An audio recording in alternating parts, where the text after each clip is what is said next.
Fala, meus amigos e minhas amigas, tudo bom com vocês? Bora que bora nessa noite fria de sábado aí pro 32º jogo com mais de 40 mil pessoas no estádio. O Coringão amassou o Vasco por 3-0. Vamos falar um pouquinho disso no vídeo de hoje. Bom, galera, é o seguinte, antes de começar a falar sobre o jogo do Corinthians e Vasco, eu queria fazer um comentário de uma coisa que, cara, não dá pra deixar passar desapercebido, velho. Cara, a CBF com tanta coisa para se preocupar, emitindo ofício de orientação para a arbitragem sobre o jogador subir em cima da bola, depois do que o Memphis Depay fez. A CBF já não bastasse ela acabar com o futebol afastando o torcedor da seleção brasileira, né? O torcedor não tem mais aquela paixão que tinha pela seleção antes. A CBF, além de conseguir fazer isso, não é mais a seleção brasileira, muita gente já chama de a seleção da CBF, ainda quer acabar com o futebol, com o espetáculo do futebol no Campeonato Brasileiro, né? E nas competições, né, do Brasil, que eu creio que essa orientação aí vai ser geral, né, para todas as competições. Cara, que negócio ridículo, cara. Quando eu achei que já tinha chegado no limite do ridículo do Neymar tomando cartão amarelo aquela vez lá, quando ele jogava fora ainda, por dar o chapéu de carretilha, por estar provocando o adversário. Agora, essa daí, cara, depois do Memphis subir na bola. Daqui a pouco não pode gritar gol mais quando fizer gol, porque você tá provocando. Porque o adversário vai ficar sentido, porque você comemorou seu gol em cima do time dele. Ai, meu time tomou gol. Você tá ferindo meus sentimentos gritando gol. Ai, não faz isso. Meu Deus do céu. Bom, galera, hoje tivemos aí o Coringão, como eu falei no início do vídeo, sapecando o Vasco 3-0, fora os ameaços, fora os gols anulados, que a gente vai falar disso, né? E a única opção para assistir o jogo hoje era no Prime Video, que teve a estreia do Galvão Bueno. Eu tive uma sensação mista, cara, tem que confessar, porque quando falaram que o Galvão ia voltar a narrar, eu tive aquela sensação assim, nossa, que nostalgia, porque, cara, você querendo ou não, você pode ser da turma que gosta do Galvão, ou da turma do Cala a Boca Galvão, mas ele tem aquela questão da coisa nostálgica, sabe? Da época que ele narrava futebol, era muito da hora. E eu tenho lembranças dele narrando o gol na final do Paulistão de 95, da antes do jogo, né? Quando tava mostrando as torcidas, ele descrevendo o espetáculo, falando do bandeirão que a Gaviões abriu, que cobriu um setor inteiro da arquibancada. Nossa, então o Galvão traz muitas lembranças boas nesse sentido. Tive essa sensação, mas o negócio já começou bem que ele chegou atrasado. Ele começou a narrar com 15 minutos do primeiro tempo. Tanto é que o primeiro gol, quem narrou foi o outro narrador, né? Que ficou narrando enquanto ele não chegava. Aí, quando ele chegou, o microfone dele tava esquisito pra caramba. Eu falei, nossa senhora, vai ser desse jeito a narração. Aí depois, com o tempo, ou eles ajustaram, ou o ouvido acostumou, sei lá, porque aí eu comecei a não perceber mais o incômodo que eu senti logo que ele começou a narrar, né? E a hora que ele gritou gol, coitado, cara, é que nem a gente vê os cantores aí, tem um vídeo aí que circulou, que fez bastante sucesso na internet, do Zezé de Camargo cantando. E ele, né, sempre foi conhecido por ter um timbre de voz bem agudo. E esses caras que vivem da voz, não tem jeito, cara. Chega uma certa idade, a voz muda, né? E a hora que o Galvão gritou o primeiro gol, deu pra ver que ele deu uma desafinada ali.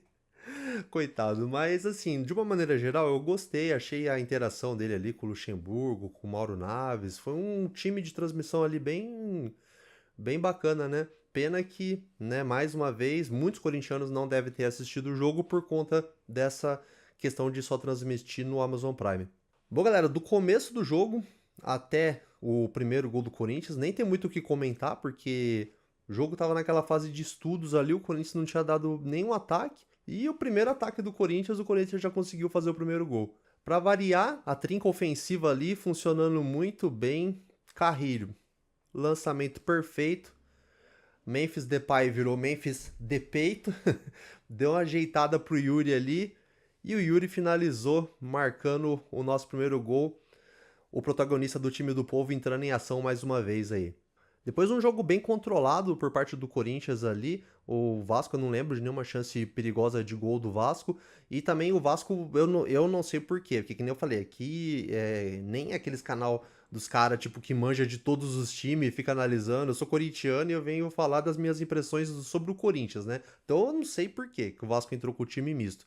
Mas eu sei que, né, durante a transmissão eles comentaram que o Vasco tava com o time até com alguns titulares, né? Como o caso do Veguete no banco, né? Não sei porquê, mas enfim, acho que até por conta disso o Vasco não ofereceu muito perigo. E aos 26 minutos, o Ranielli roubou a bola ali no meio de campo, né? Tocou pro Yuri Alberto, que foi em arrancada e retribuiu o presente, né, que o Memphis tinha dado para ele. Deu o passe pro Memphis Depay fazer o segundo gol do Coringão. Coringão na frente, 2-0. Yes! Quase terminando o primeiro tempo ali, teve uma pegada do Lucas Piton, né, nossa cria aí do Coringão, no Memphis Depay. E a gente sabe que jogadores europeus não têm essa cultura de ficar fazendo cera, né? Então, na hora que eu pelo menos quando vi o Memphis ali caído reclamando de dor, eu já imaginei que era alguma coisa e depois a câmera só comprovou, né, que o Lucas Piton não foi entrada violenta pra VAR, essas coisas, mas que deu uma pegada ali no tornozelo do Memphis, por isso que ele ficou rolando de dor e graças a Deus não foi nada mais sério, que o Memphis acabou sendo o protagonista desse jogo, né? Era pra ele ter sido mais ainda, né? Se não tivessem gols anulados, enfim, por cada motivo que a gente vai comentar daqui a pouco, mas ele pôde continuar no jogo aí e ajudou muito nessa vitória do Corinthians. O Memphis jogou muito bem hoje, foi até eleito o craque da partida, né? Minha tristeza, mais uma vez, galera, eu comentei sobre ele o vídeo passado, eu não sei se você está acompanhando o canal a partir desse vídeo, ou se você já assistiu o vídeo passado, eu falei Coronado, quando ele tem a chance de entrar como titular, todo mundo questionou, né? O lance legal do Coronado entrar foi que o Memphis jogou na frente, né? Na posição que ele vem jogando e onde ele vem sendo mais protagonista, mais decisivo, fazendo mais coisas, né? O Memphis recuado, ele não joga mal, mas eu acho que ele não joga tão bem quanto ele joga lá na frente. E o Coronado jogando deixa o Memphis jogar lá na frente. Só que o Coronado, infelizmente, cara, eu não consigo lembrar uma jogada da hora dele assim, uma assistência, um cruzamento. Eu só lembro dele ou dominando e tocando a bola para trás ou sofrendo falta, né? Sofrer falta, dependendo da situação do jogo ali, você poderia até considerar como uma coisa positiva, né? Mas na minha opinião não foi o caso. Mais uma partida neutra do Coronado aí, que mais uma vez mostra que a gente tem que torcer pro Garro voltar o mais rápido possível mesmo, né? Na volta do intervalo, o nosso Gargamel aí trocou, tirou o Carrilho e colocou o Martinez no lugar dele, né? Creio que, né, deve ter dado uma mesclada entre os dois ali, porque ambos vêm dessa maratona de jogar data FIFA, depois de jogar a final do Paulistão, enfim, devem estar cansados, né? E o Martins já entrou 1000 graus, já entrou fazendo 3 faltas já logo de cara. Fazia pouco tempo que ele estava em campo, ele já tinha tomado cartão amarelo. Eu falei, meu Deus, daqui a pouco o Ramon Dias vai ter que. Acabou de pôr o Martins, vai ter que tirar ele e colocar outro no lugar dele por medo dele ser expulso. Mas, para nossa sorte aí, não foi o que aconteceu. Ele conseguiu, fez um jogo ok ali, não comprometeu, mas o bicho entrou com sangue no olho. O Martins, como sempre, ele é aceleradão e eu gosto disso nele, né? É jogador sangue no olho, do jeito que a gente gosta. Aí a gente vai começar, né? O show da arbitragem. Os dois caras que devem ter saído mais puto de campo: Memphis Depay e Matheus Bidu. Memphis Depay era para ter um gol e uma assistência a mais, né? E o Bidu a mesma coisa, né? Ambos tiveram gols anulados, seria o passe de um pro outro e o gol do outro, e o passe do outro pro um e o gol do um, né? Então os dois tiveram um gol e uma assistência anulada aí, né? Bom, começando pelo lance do Bidu. Depay recebeu uma bela jogada ali pela esquerda, recebeu uma assistência do Breno Bidon. Do jeito que chegou, pá, de prima pro Bidu. Bidu chegou chutando, né? Ele já fez a ultrapassagem, o Depay tocou, ele já chegou chutando no canto ali do goleiro do Vasco. Na verdade, teve um leve desvio, né, no jogador do Vasco, o que acabou matando o goleiro. Os caras acharam um toque do Bidu, na minha opinião, totalmente involuntário. Beleza, tem quem diga, não importa se for por querer ou sem querer, se é falta, Mas o Bidu foi sair correndo, o pé dele encostou na perna do jogador do Vasco, que desequilibrou o jogador do Vasco realmente. Anularam o gol do Bidu. Aí já começava o nosso martírio de gols anulados, né? Ou seja, seria uma assistência do Memphis Depay pro Bidu e gol do Bidu, comemorou lá que ele nasceu, né? Inclusive eu vi lá no documentário do Paulista sobre a final, do documentário do Corinthians sobre a final do Paulistão, né? Que o Bidu foi jogar com a esposa dele na maternidade, prestes a dar à luz, né? E saiu da comemoração do Paulista, já foi. Deve ter sido uma noite mágica, né? Ter sido campeão paulista e ter tido filho praticamente no mesmo dia ali. Então ele comemorou, né, com o dedo na boca, homenageando o filho dele, mas a comemoração foi em vão porque acharam essa falta dele aí e anularam o gol. Aos 30 minutos, os dias colocaram aí o Maicon e o Romero no lugar do inexistente Coronado, né? E do Ranielli. O Ranielli, sim, né? Com certeza foi para ser poupado, porque ele tinha cartão e tal. Coronado, porque o Romero com certeza produziria mais no jogo do que ele, né? Que o Coronado, infelizmente, como eu falei anteriormente, foi mais uma partida neutra dele aí. E é complicado, né, cara? Um cara com um salário de 2 milhões que não consegue mostrar porque veio, né? A gente vai ter que arrumar provavelmente um outro reserva pro Garro aí, porque não dá para contar com o Coronado, na minha opinião, infelizmente. Se você acha o contrário, deixa um comentário aí, mas para mim ele não vem mostrando o que ele veio fazer no Corinthians. E aí agora a gente vai para a segunda parte, né, do show da arbitragem aí. Como eu falei, se no primeiro gol tinha uma justificativa, pelo menos houve esse toque aí do Bidu, né, na perna do jogador do Vasco.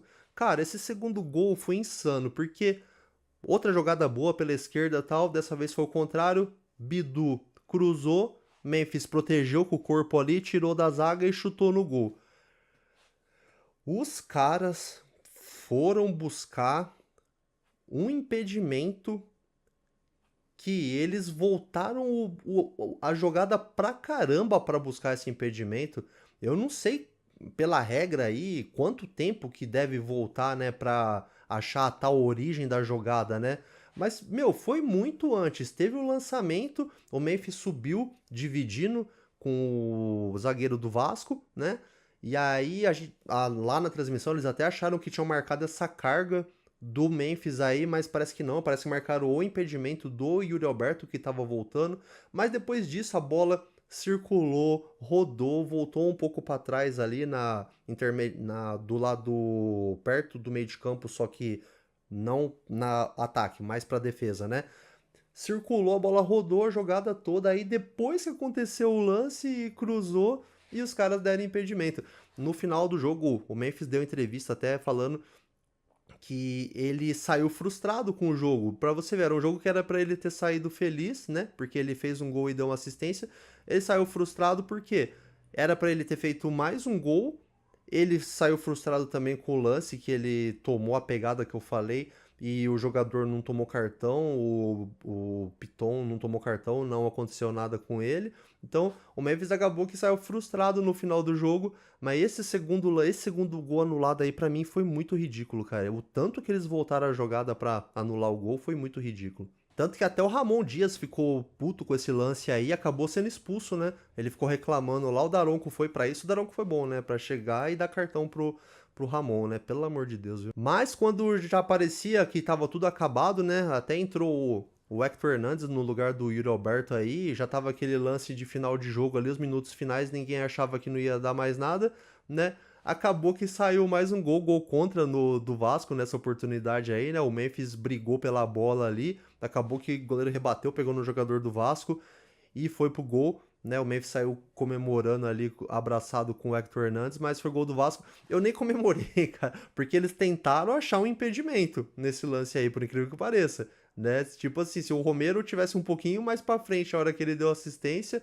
o Daronco ia poder falar: eu fiz um hat-trick, consegui anular 3 gols no mesmo jogo. Brincadeira, viu? E pra não faltar emoção no final do jogo, o Vasco ainda conseguiu meter uma bola na trave com o Veguete ali. E é o que os caras estavam falando. O Veguete é um ótimo cabeceador. Não sei por que cargas d'água. O Carille não entrou jogando com ele, né? Não falaram na transmissão se foi pra poupar, enfim. mas muita gente questionou do porquê que o Carille entrou com um time misto, mas para nossa sorte, porque com as mudanças que o Carille fez no final do jogo, aliás, no final do jogo não, no segundo tempo, o Vasco deu um pouquinho mais de trabalho do que deu no primeiro tempo. Nada para falar assim, nossa, o Corinthians tomou sufoco, não, mas passou a sensação que se tivesse jogado com o Veguete, com outro jogador lá que entrou, que eu não sei, que eu não lembro o nome agora, eu não sei o nome mesmo, eu falo que é Corinthians, não é Vasco. O canal do Vasco, quer saber do Vasco, vai procurar em outro canal de Vascaíno. Mas deu a sensação que se tivesse entrado jogando com esses jogadores, o Vasco teria dado mais trabalho pro Corinthians. E é isso aí, galera. Depois do tropeço na Copa Sul-Americana, aí o Coringão presenteou a nossa noite de sábado aí, noite de sábado frio. O Coringão chegou para deixar o nosso coração quentinho com uma vitória aí por 3-0 e é isso aí, cara. Tem que esses jogos aí em casa. A torcida já começou a cantar arerê. O Vasco vai voltar pra Série B contra esses times aí que provavelmente não vão brigar pela mesma coisa que o Corinthians vai brigar no campeonato. Tem que chegar ao rei mesmo e ganhar em casa e não pode deixar escapar esses pontos. Certinho. Bora pra próxima aí. Se Deus quiser, se eu não me engano, o próximo jogo do Brasileirão já é o clássico, né? Vai ter o jogo do meio de semana pela é isso mesmo. Vai ter o jogo da Copa Sul-Americana no meio da semana agora que vai começar contra o América de Cali e no próximo final de semana já tem derby fora de casa, hein? Como é que será que vai ser a recepção aí dos palmeirenses, principalmente pro Memphis Depay, hein? Tô curioso pra ver. E vocês, como vocês acham que vai ser? Deixa nos comentários aí pra mim, beleza? Valeu, galera, um abraço pra vocês. Vai Corinthians, tamo junto, mais uma vitória pra conta e até o próximo vídeo. Valeu, galera.